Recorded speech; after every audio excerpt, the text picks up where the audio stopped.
Hello everyone, and thank you for attending today's webinar. My name is Matt Rataiczak, and I'm one of the NX CAD application engineers here at Prolim PLM. Today in this webinar, we're going to be talking about the new changes to the sketch solver, mostly regarding the changes made to how legacy sketches work when bringing those legacy sketches into the new sketch solver. Now, we'll also cover some of the other changes that came out in NX 2306 as well. Now, some of those changes, like I said before, include the legacy sketches. We'll first go through how legacy sketches worked in the prior versions for those who might be coming to NX 2306 for the first time, so they can kind of understand where these changes are coming from. Then we'll talk about the specific changes made to 2306. Then we'll cover some changes made to how a reattached sketch works, some quality of life changes there. We'll talk about your sketch highlight options for overdefined conditions, so how NX will kind of automatically show that kind of information now. We'll then go through some more quality of life changes, such as rectangle from center changes, some changes to ignore relations, as well as an option with mirrored curves to automatically convert to reference. So starting off with legacy sketches, so in the versions leading up to 2306, when you would bring in a legacy sketch, so I open up 1953, whatever version, and I have a file that I'm bringing in that was created in an older version, maybe NX12 or so. And I have the new sketch solver turned on. So if I create a new sketch, it's going to open up with that new solver. If I try to open up a file that came from the old solver and modify or make changes to an existing sketch that was created in the legacy solver, I'm going to get a prompt, and that's that image on the left-hand side, where I can choose whether or not I want to edit the parameters or renew and edit. Now, edit parameters was typically used in cases where you would just hop in real quick, make a dimension change that'll change the general shape of the sketch in a small fashion, and then you could go ahead and exit the sketch and then move forward. In cases where you had to make a big design change, maybe the general shape of the model is changing, maybe it's no longer a box, maybe now it's a circle or whatever, you can't actually make those kinds of design changes, so you'd have to do a renew and edit, which would then bring it to that new sketch solver. So this is one of the things that has been changed. Now, the other thing that has been changed with the new version is the early access feature toggle, where you turn on and off the new sketch solver, found in early access features under under utilities group within the file tab. Inside of there, when you toggle this to off or on, it typically requires a restart from versions 1953 through 2212. 2026 through 1926 through 2212. Now, when you turn this off and on in 2306 and moving forward, it will no longer require a restart. So you can swap back and forth between the sketchers pretty seamlessly. So if you want to swap between those, you can, and kind of get a feel for the new sketcher, and maybe occasionally use the new sketcher to kind of get a feel for how it works, maybe use it on some side projects, and then until you get more comfortable with it, or if you choose to, then you can kind of decide to adopt or not adopt the new solver. So it kind of gives you a little bit more ease of use to swap in and out. Now, what I want to talk about now is what exactly changed in 2306. So the way that they redid legacy sketches in 2306 is that they basically made it so that you have a choice. You no longer have it was like an ultimatum, right? You could either stay in the legacy sketcher and all your sketches are legacy, or you can move to the new sketcher and you can't make modifications to your legacy sketches, like overall modifications. So you'd have to renew them to the new solver and you'd have to run that way. But you still can't go backwards, right? So if I make a sketch in the new solver, I can't revert it back to a legacy sketcher. But what I can do now is I can run the new solver turned on in 2306. And if I open a file that was made in the legacy sketch solver and I open up that legacy sketch, it'll still be in that legacy sketch solver. So I don't have to renew it every time. So I can still make those changes. So if I'm opening an old file, I don't have to constantly renew it forward, right? So this just gives you a little leeway with how you want to work. So you're not given an ultimatum on which one you have to choose between.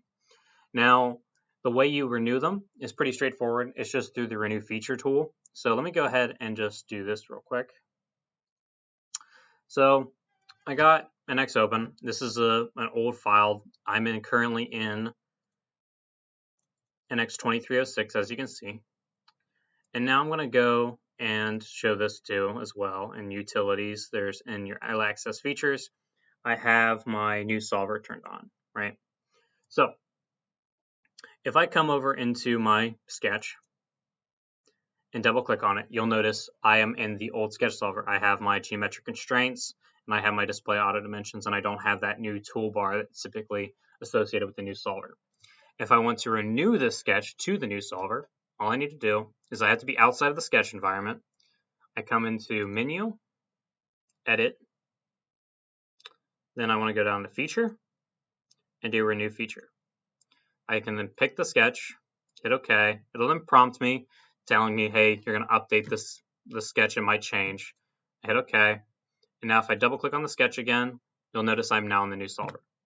So I have a little bit more manual control over how that updates. So that's the big change with 2306 I wanted to talk about for a lot of people who are frustrated with the new solver and don't really want to use it at all because they don't want to give up the legacy sketcher. Now you can kind of have a little bit more control over whether or not you want all your sketches to be new or old, and maybe you can do like your smaller, less complex sketches with a new solver until you get comfortable with it, and you can kind of pick and choose, right? So it leaves a lot more room for you to adopt the new solver than before. So hopping back over to our PowerPoint slide real quick. So that's it for the legacy sketches. Now, reattach sketch. So the reattach sketch changes were just enabling you to create or redo or reattach a sketch outside of the sketch environment. So previously, you'd have to be inside the sketch to reattach it. Now you no longer have to. So if I come back over to NX real quick, currently I'm in the NX sketch environment, as you can see at the top, and I have my reattach option. This was here prior to 2306. So in 2306 now, if I hit finish, I can come into my sketch, right click, and I can come down to reattach sketch.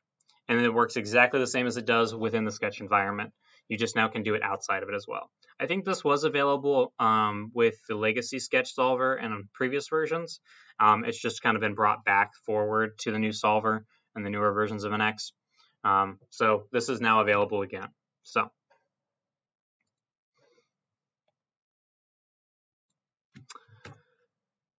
right, so that's the reattached sketch. Sketch highlights on overdefined conditions. Now this one, I'm not going to show too much about. It's more or less just a quality of life change. So in cases where you have dimensions that are objects or geometry that are over-constrained, where dimensions are unnecessary, you now have the ability to have them highlight automatically to show that they're overdefined. Now, or have conflicting values. Now, this is determined based on whether or not you have your toggle turned on to show movable curves. So as you can see here, when in the new sketch solver, when you have movable curves toggled on, it highlights them in this like brown color, showing that they're not fully constrained yet. When you have that toggled on, it'll also show your dimensions and your relationships as red, signifying that it's over-constrained or over-defined, sorry. So that's just another quality of life change to make it a little bit more user accessible. Rectangle from center. This is a nice quality of life change where they kind of give you a little bit more control over the rectangle from center option.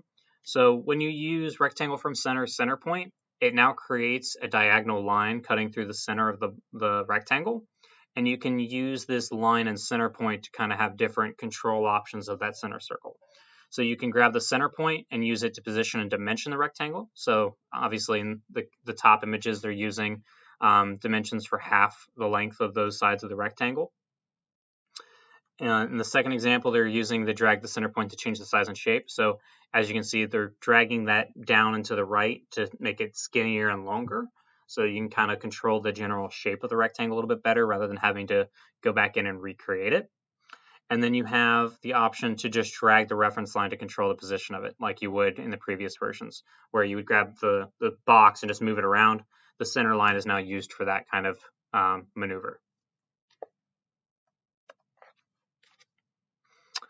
Ignore relations. So this was a quality of life made to the ignore relations command itself. So there's no new ignore relations command or anything, but Ignore relations will now accept geometry selections. So if you select geometry while within the ignore relations command, so if I say, for instance, I'm in ignore relations and I pick the top line here, it'll signify that it is ignoring the relationships associated with that line. In this case, I have a collinear relationship here. So it's picking up on your clicks and trying to interpret what your intent is and ignoring those relationships for you. In this example up the top, they're just selecting a line where it's coincident to two other lines, and it recognizes that coincidence relationship and will ignore it. So just another quality of life change. They're constantly, Siemens is trying to constantly improve the new sketch to make it more usable for all use cases, so that everyone can kind of adopt it slowly and choose whether or not they want to use it, while hashing out the small minor details that people might have issues with. And the final thing is just another quality of life change.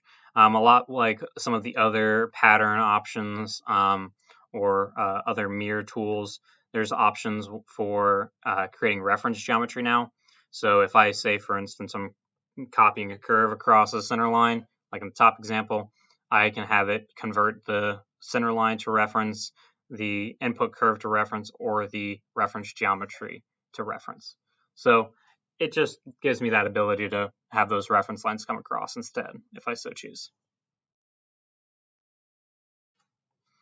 All right, and that's it for today's webinar. So we'll be opening up now for questions. And if you want to watch this video or any other videos related to NX CAD, Solid Edge, or Team Center, feel free to check us out at our YouTube channel. And again, my name is Matt Rataiczak, and thank you for your time.